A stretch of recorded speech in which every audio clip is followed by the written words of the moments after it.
something that was less real than what we call reality, but actually more real.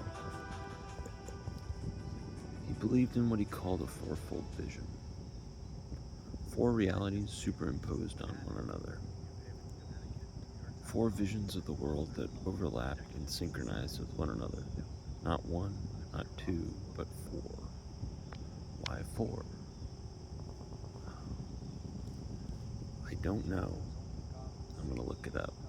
Few philosophers have Look more into it for a obviously second. changed the world than Hegel, both personally through his influence on German nationalism and indirectly So we got the 4 states of his vision. most famous philosophical disciple, Karl Marx. Single vision, or Newton's sleep, Themselves. seeing with the physical eyes only, purely scientific, material, rational, dead to imagination or spiritual meaning.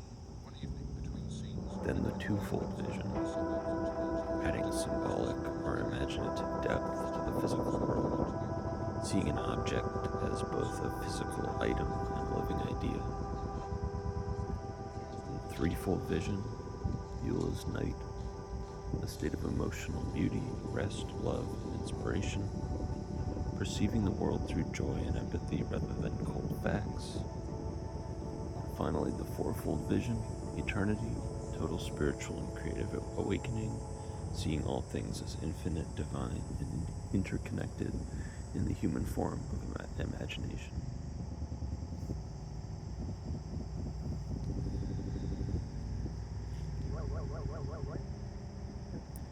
Now I, a fourfold vision, see, and a fourfold vision is given to me. 'Tis fourfold in my supreme delight, and threefold in soft Beulah's night, and twofold always may God us keep from a single vision and Newton's sleep. So it seems that fourfold vision was aspirational and corresponding to a hierarchy of sorts. You can work your way up the ladder, so to speak. At the top, supreme delight, the pinnacle of human and spiritual achievement. Then Beulah. Beulah was for Blake the realm below heaven and above earth in this ladder. In the threefold vision, Beulah, you see an elevated notion of the world, but not quite one which reaches all the way into heaven. Twofold, naturally the dualistic or binary world, for which Blake often pointed to heaven and hell, the two opposing states of man. And woe to he who tries to reconcile the two. They are opposites, they oppose one another, but they exist simultaneously in man. Failure to see this simple truth, the contradictory state of humanity, results in the single vision, which Blake refers to as Newton's sleep.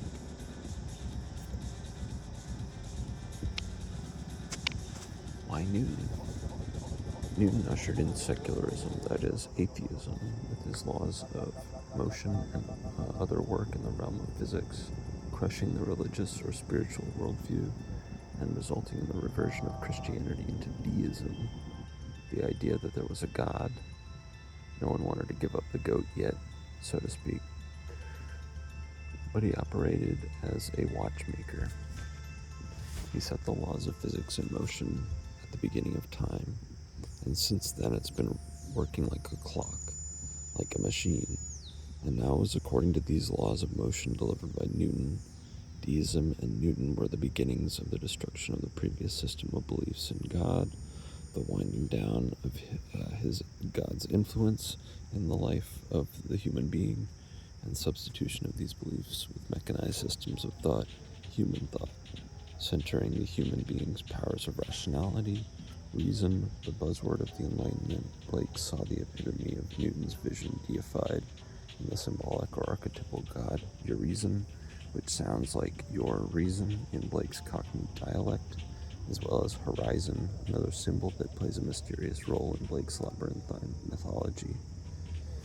Newton represented the single vision, the fixation on one single idea, the laws of motion, the machine, to the exclusion of the other modes of vision. It's not that these 3 other ways of seeing the world, the fourfold vision, would replace Newton's sleep. Rather, they layer on top of it, deepening the meaning hidden in its architecture. They are not unifiable or reconcilable, and so exist separate from one another. They are contradictory and yet appear overlaid one on another. But they are only accessible if one is able to hold both at the same time. Reason, irreason, the laws of motion, Newton's sleep, and the two contradictory states of man, heaven, and hell at the same time. The secular, mathematical, physical world and the realm of the spirit. If one considers both simultaneously, well, there you have the beginnings of the twofold vision. Beulah, the threefold vision, represents a kind of dream world wherein the logic or illogic of the dream unfolds, and yet at the same time one's decisions, along with real rules about where you should go to get beyond Beulah, and in the fourth type of visionary power, they matter. If you go north, south, east, west, you are going somewhere specific. If you go up or down, you are going somewhere specific. The terror of the dream world as a logical place, not one in which we do not make decisions, but rather experience things in a way that often seems fated or out of our control. Blake seems to have conquered this fear of dreams, having a certain spiritual logic, mapped out the realms of dream, Beulah, and given us the key to go there ourselves if we dare. It's all in his poetry, and so if you can follow him through, maybe you too can go there. Blake believed that the imagination was not a place that was less real than life, but more real.